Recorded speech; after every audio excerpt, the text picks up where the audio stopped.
পিরোজপুরের স্থানীয় সরকার মন্ত্রণালয়ের অধীন ৩৫০০ কোটি টাকার প্রকল্পের ১৬০০ কোটি ৪৮ লাখ টাকা আত্মসাতের প্রমাণ মিলেছে ৩টি তদন্তে। এতে জড়িত থাকার অভিযোগে জেলা নির্বাহী প্রকৌশলী আব্দুস সাত্তার হাওলাদার সহ ১১ জনকে বরখাস্ত করা হয়েছে। স্থানীয় সরকার মন্ত্রণালয়ের উপদেষ্টা আসিফ মাহমুদ সজীব ভুঁইয়া জানিয়েছেন, ঘটনায় জড়িত থাকার দায়ে পিরোজপুরের সাবেক ২ এমপি সম রেজাউল করিম ও মহিউদ্দিন মহারাজ এবং ভান্ডারিয়া উপজেলার সাবেক চেয়ারম্যান মিরাজ মহারাজের বিরুদ্ধে দুদকে মামলার সুপারিশ করেছে মন্ত্রণালয়। মহিবুল্লাহ মহিবের রিপোর্টে বিস্তারিত। পিরোজপুরের মাফিয়া নামে খ্যাত মহিউদ্দিন মহারাজ এবং তার ছোট ভাই মিরাজ মহারাজের বিরুদ্ধে সরকারি প্রকল্পের কাজ না করেই টাকা তুলে নেয়ার অভিযোগ বেশ পুরনো। এই নামের সাথে এবার যুক্ত হল পিরোজপুর ১ আসনের সাবেক সংসদ সদস্য সম রেজাউলের নাম। ঢাকা দক্ষিণ সিটি কর্পোরেশনে আয়োজিত এক সংবাদ সম্মেলনে স্থানীয় সরকার মন্ত্রণালয়ের উপদেষ্টা আসিফ মাহমুদ জানান, পিরোজপুরের এক বাসিন্দার করা অভিযোগের প্রেক্ষিতে ৩টি তদন্ত কমিটি করে মন্ত্রণালয়।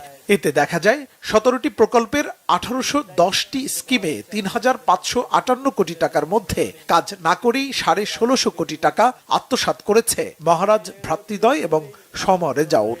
দাখিলকৃত ৩টি প্রতিবেদন পিরোজপুর জেলার স্থানীয় জনগণের মতামত, জেলা উপজেলা পর্যায়ে স্থানীয় সরকার প্রকৌশলীর কার্যালয়ের কর্মকর্তা কর্মচারীবৃন্দ ও সংশ্লিষ্ট প্রকল্প পরিচালকগণের বক্তব্য পর্যালোচনায় পিরোজপুর ১ আসনের সাবেক মন্ত্রী সম রেজাউল করিম, পিরোজপুর ২ আসনের সাবেক সংসদ সদস্য মহিউদ্দিন মহারাজ, সাবেক সদর উপজেলা চেয়ারম্যান মেরাজুল ইসলাম ও সাবেক নজিরপুর উপজেলা চেয়ারম্যান জনাব নূরে আলম শাহিন, প্রধানমন্ত্রীর কার্যালয়ের সাবেক মুখ্য সচিব জনাব মোহাম্মদ তোফাজ্জল হোসেন মিয়ার রাজনৈতিক ও প্রশাসনিক প্রভাবের সম্পৃক্ততার বিষয়টি প্রাথমিক তদন্তে উঠে আসে। তদন্ত প্রতিবেদনে জড়িত প্রভাবশালী ব্যক্তিবর্গ বিভিন্ন কর্মকর্তা কর্মচারীর বিরুদ্ধে পরবর্তী প্রয়োজনীয় ব্যবস্থা গ্রহণের জন্য দুর্নীতি দমন কমিশনকে অনুরোধ করা হয়েছে। এই লুটপাটে জড়িত হিসেবে জেলা নির্বাহী প্রকৌশলী আব্দুস সাত্তার হাওলাদার সহ মন্ত্রণালয়ের ১১ কর্মকর্তাকে চিহ্নিত করা হয়েছে বলে জানান উপদেষ্টা। বলেন, প্রধানমন্ত্রীর কার্যালয়ের সাবেক মুখ্য সচিব তোফাজ্জল হোসেন মিয়ার সংশ্লিষ্টতার বিষয়টি উঠে এসেছে তদন্তে।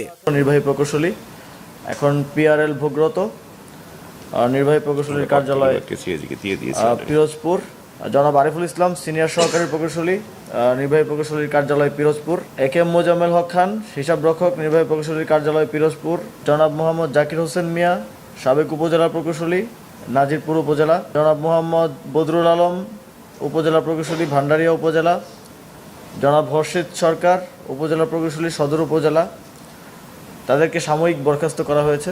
যারা পিআরএল ভোগরত অবস্থায় আছে তাদের ব্যাপারে ব্যবস্থা নেওয়ার জন্য আমরা অর্থ বিভাগ এবং সিএজিকে অবগত করেছি। আর আমাদের মন্ত্রণালয়ে এখনও যারা আছে তাদেরকে সাময়িক বরখাস্ত পূর্বক ডিপার্টমেন্টাল যেই মামলা রুজু করা হয়েছে। এছাড়া অবৈধভাবে বিল পরিশোধে জড়িত থাকায় পিরোজপুরের ডিস্ট্রিক্ট অ্যাকাউন্টস অফিসার ও তার কার্যালয়ের কর্মকর্তা কর্মচারীর সংশ্লিষ্টতার প্রমাণ পাওয়া গেছে।